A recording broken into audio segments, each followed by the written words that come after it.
This is Crossing Bridges, brought to you by OneUp, a coalition to end police brutality. One interviewee leading the fight from the world of activism.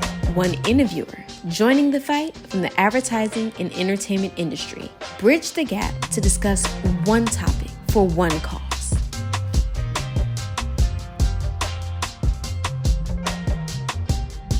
Let's jump in, Dr. Parham. Absolutely.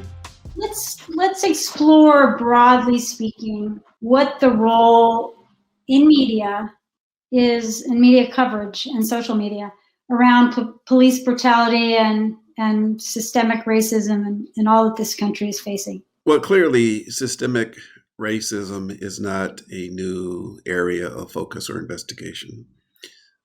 We go on record as saying racism is actually America's original sin. So it's been going on for many, many years, decades. It's been manifested in several ways. Fast forward to 2021, racism as a social ill is still very much alive, evident in many, many spaces. And so that has not gone away. It is part of an ism ideological philosophy and practice. It's systemic. That it's really evidenced in laws, policies, procedures. I would go on record as saying, for example, America has not failed at eradicating it. It has, in fact, succeeded at keeping it in place. So with that as context, we put in the media, the role of the media, certainly as I understand it, is to tell a story. I think the media comes at it in several different ways. Ostensibly, people are telling truth as they see it. But I think that there is variability. There are different approaches. There are different degrees of spin on phenomena that people are examining. And therein lies both the excitement, but also the possible confusion. And so arguably, media could be an ally. Media could also be a foe. It really depends on the situation, circumstance, the people involved. So it's a complex relationship between the two. It's a puzzle that can be solved, but it does take both participating and coming up with a solution where you really get at the more objective truth, sometimes, which can be very painful to really confront. And that really ushers in many difficult dialogues. And race is certainly always at the top of that topic. You believe the media hasn't failed in fighting racism, as I think the narrative is sort of currently, including police brutality. You've concluded that they've actually succeeded in perpetuating these myths. Yeah, what I'm saying is that when I take out police brutality as a subject, when I take about inequities out as a topic, whether they're inequities in education, in healthcare, in whatever system you want to look at, the template that you have to look at first is one of why does divisiveness occur? Why is there the have and have-not society? When I have really understood that and really started going back in history, racism is really at the core. White supremacy is at the core. The foundation of America was based on racism, and I'm better than you, and you are inferior to me. And from that evolved laws, policies, discrimination, etc., or systemic inequities still exist. When you study inequities in education, inequities in healthcare, in access to physical and mental health, disparities in economics, employment, housing, and redlining, I could go on, but you have to ask the question, well, why do these things exist? But more importantly, how long have they existed? And so when you look at it from how long it has gone on, arguably, people can say that the system has really failed in not really adequately addressing those social ills. And they can construct an argument that makes sense. I always argue sort of a different position and ask my students, not that they have to agree with it. But when I look at big systems such as racism, such as homelessness, human trafficking, Have we really failed at eradicating these systems and these social ills, or is there evidence that we've succeeded at keeping them in place? Nothing stays in place over time and across situations and across decades unless there's a payoff or a benefit to it. Period. There is no other reason. And so there is a sustaining variable of payoff at some level, some of which is economic. And so the system is not designed to be level. The system is not designed to be fair. When you look at it across gender, race, ethnicity, social class, religion, you see all of these differences. And the mistake is that differences are often perceived as negative and bad, when in reality, they are not only just different, but actually represent portals of discovery for added richness to the mosaic that you're trying to examine. I think there's a lot of evidence to suggest that the system has not failed at anything. They really have succeeded at keeping things at bay. So, Dr. Parham, what are some examples in the coverage of police brutality or even racism in the news that you feel are exemplary of the theory that you speak of, where it's not about failure, but in fact about success? Yeah, I don't know that there's any media that I'm aware of who uses that as a premise, as a starting point. I think they earnestly really are wanting to examine the question of inequities. And I think there are many media outlets who do a fair job in asking those questions. But again, for me, where I started, if you ask that from the perspective, has the system failed or succeeded? There are a number of scholars who are asking that question about the longevity of systemic racism, America's original sin. There are any number of scholars who really speak to that and speak to that well, both scholars in an academic standpoint of view, literary artists. Mm-hmm. I'm thinking of James Baldwin back in the 60s. I'm thinking Ta-Nehisi Coates, who's currently a contemporary author. Between the World and Me is his book. I mean, there are any number of authors.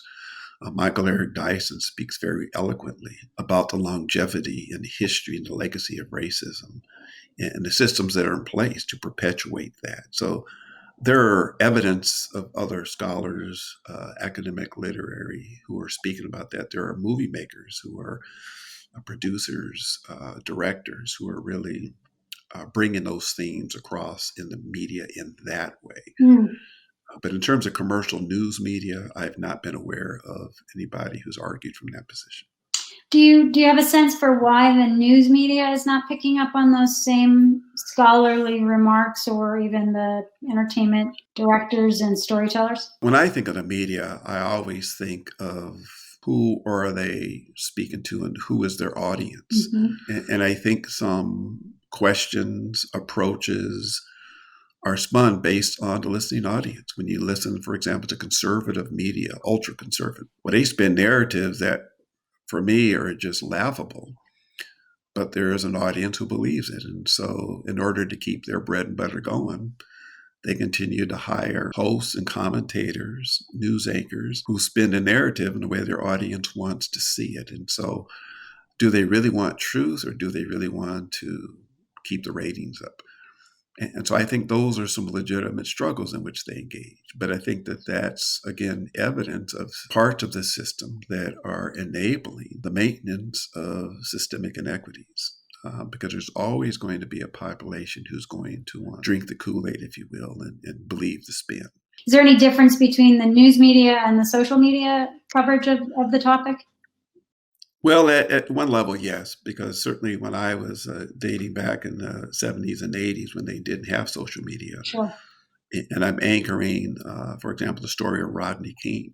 Mm-hmm. That was the very first footage that we literally saw several police officers literally beating an unarmed man while he was laying on the ground. And those officers were acquitted. And that led to subsequent civil unrest. So there was visual evidence that that was going on. But that was absent social media. Now with social media, sure. and the lynching by knee of George Floyd, That was all over the world and all over the globe.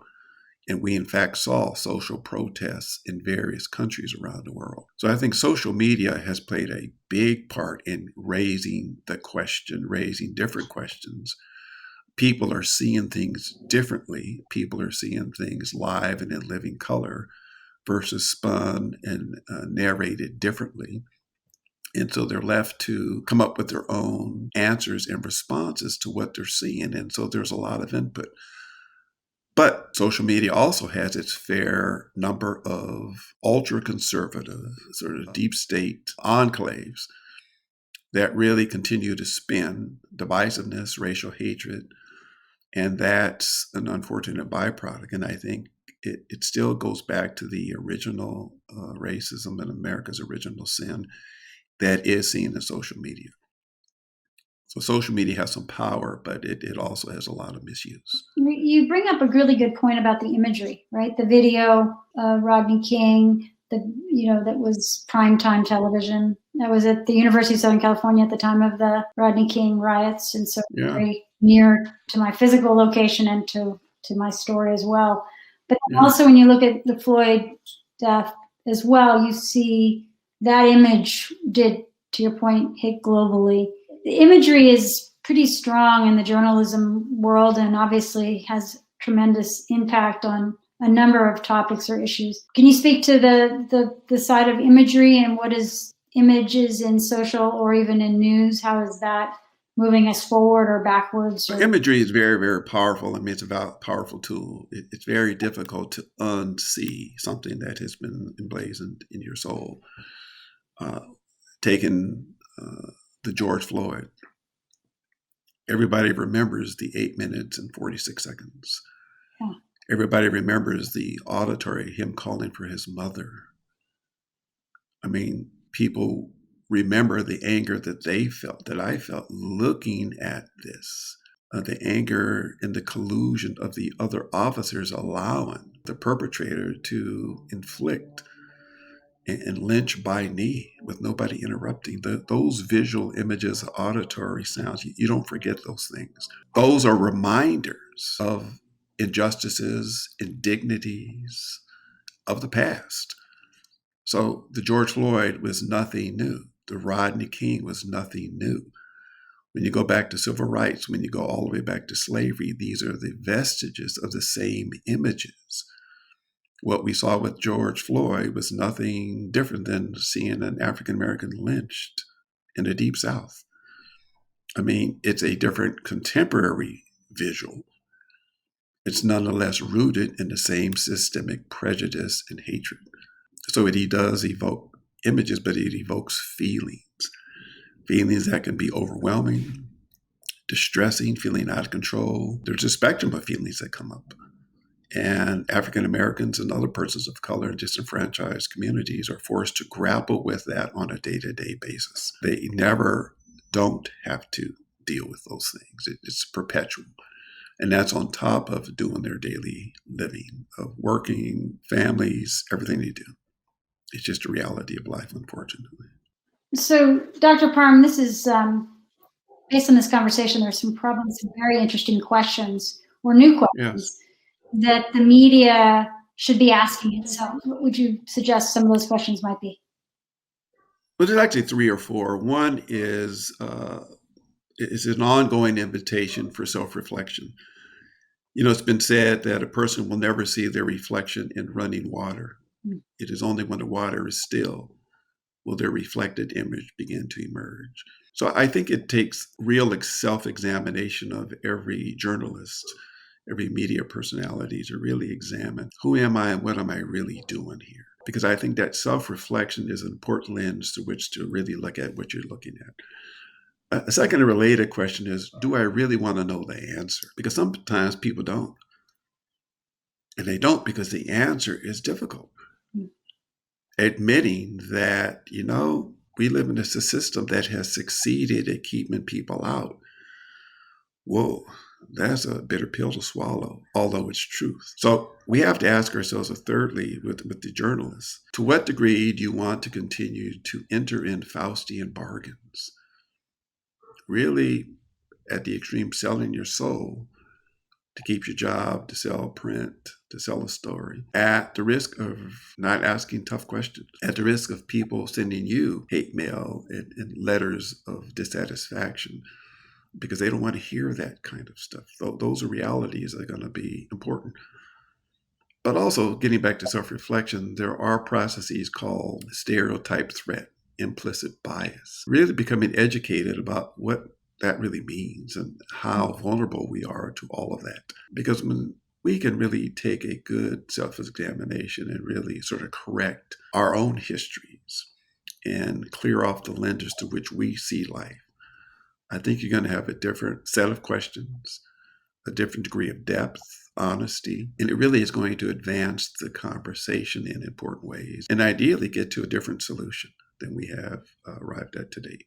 Ratings in news have never been higher. And much of that has to do with an electoral cycle, the racial coverage that has really, been activated over the several deaths of last year. Yeah. A lot to do with the fact that people are at home and sort of viewing the world from their home, thanks to a global pandemic. But it still feels like this self-reflection is critical. But what are the other things that could be done to really sort of allow us to surface these truths?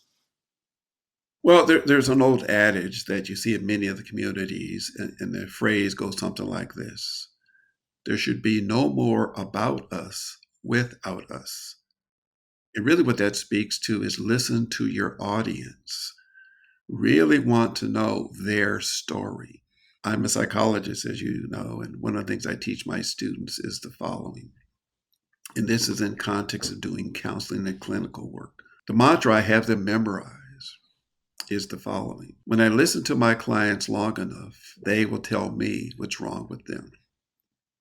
When I listen to them just a little bit longer, they will tell me what I can do to make them feel better. Mm. So I invite my students to believe that the real therapist in the room is not the therapist, it is the patient. He or she is coming in there with a lot of wisdom, clearly at a point of feeling broken and down or disheveled. Something's going on in their life where they need some additional help. So that's clear. But I say when a person comes into you, 30, 40-year-old, let's say African-American man, there's three things you know out the gate about that person. One, that they're man versus female. Two, that they're African-American versus any other race. And the third, and more importantly, is that they have gotten along for 30 or 40 years without you. So there's something that they have done to succeed. And your goal at best is facilitate them discovering and reconnecting to the innate genius and talents that they have, that they may have lost sight of, but they nonetheless are in full possession of moving forward. And so the answers to a lot of questions are in the communities that you need to talk to, and really rolling up your sleeves and spending time really wanting to hear from them what their lived experiences are on a day-to-day basis, I think is going to be an important tool. That's great advice. Yeah. For anyone who's in the business of listening, are there other solutions for the police and or the police brutality that you might recommend? Is there better training from a psychology perspective? What else would you recommend?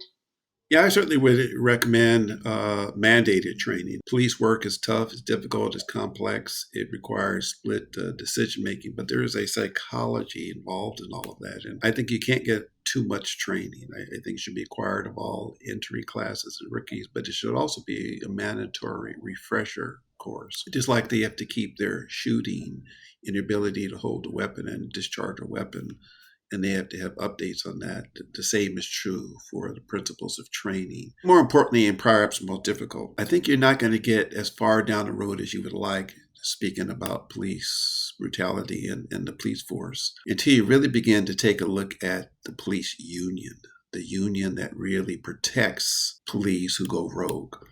I want to be real clear. I'm not anti-police. In fact, there are a lot of great police, and the notion of having force to protect and to serve the public and to serve the public is wonderful and it's necessary and needed. And society certainly would not function without it. So the issue isn't with police. The issue is really with rogue police. The issue is with the union who supports that behavior. And a very critical objective examination of that particular part of the system is going to need to occur. So that, in concert with education, in concert with self-reflection, and a continuation of that as an ongoing part of the system, positions them well to have far less issues with the communities that they serve. What concerns, Dr. Parham, do you have about the future? The truth be told, I'm actually one of the more positive and optimistic folks around. I really pride myself on that. I really do believe that there is a treasure in every trial. And despite the hardships, the ravaging of lives, the despair, the depression, the anxiety that this pandemic has really forced upon people, and it really has stretched them beyond their emotional bandwidths and in ways that they've never could imagine. At the same time, there's been a lot of opportunities that have emerged. And sometimes the best place to hide is in plain sight. And I think hidden in all this pandemic chaos are opportunities for self-reflection to really hit the reset button, to really get one's priorities reset. Am I going down the right path? Am I doing the right thing? The truth of the matter, we are at a year anniversary now, and we entered this COVID-19 pandemic without a playbook. And there have been millions of lives lost, and that certainly is very unfortunate, very sad, and something we should take a moment every day to sort of think about what that really means. But I'm also hopeful that we have been given a time to pause and to say, okay, where are we really headed? How can we really claim our lives, or the direction in which we are all headed? And so I'm actually very hopeful about all of this, but I think we have to do more than talk. We have to put action behind what we're talking about, because talk without action is just simply talk. Yeah. Are there any signs that you can point to that say we're on the path to meaningful change? I think it's too early to tell. Because as I mentioned before, when I look back at history, there have been social protests, there have been uprisings, and then there has been a quiet and a calm conversation with promises that things will change. But then you look back and things haven't changed, and a situation triggers a new round of social protests and uprisings, and the same cycle repeats itself. So I think it's too early to tell if there's anything really going to change. I really do believe, though, social media and a global impact, and now we have a global witnesses to really the world unfolding before us. I think that is an ingredient that really is going to raise different questions, allow us to look through different lenses, perhaps to respond differently, and more importantly, to be held accountable differently than we had before. So when I look at that, those are all positive as far as I'm concerned. Are there any other questions that you or thoughts you would like to have or offer us before we wrap this up? Well, just one, I want to thank you for one, even taking the time to ask these questions. Two, getting back to the listening, another technique I often share with my students, and speaking of images, let me leave you with two. I ask them to spell the word listen and actually spell it out. Then I might go around the room and ask them to give me their definition of what that means to them. Sure enough, I get a number of definitions that are pretty consistent across people, but they take full ownership of what they're saying. But then I invite them to consider the following. I said, what if I were to suggest to you that the secret to maximizing what that word spells is hidden in those 6 letters? What would you say to that invitation? And most people scratch their head and go, what are you talking about? But if you take the word listen and you move those letters around, you come up with the word silent. So the best way to listen is to be silent, because then that positions you to really see, to smell, to sense, and to really go deeper than the surface, and really to discover who you're really talking about, because you're not talking about a statistic, you're talking about a human being. Mm-hmm. And it is that kind of messaging and willingness to go that depth to really listen to the people and the voice of those who are hurting, I think is going to be real important. Dr. Parham, thanks so much for joining us today, sharing your wisdom, your thinking. It's been a pleasure, really, true pleasure speaking with you.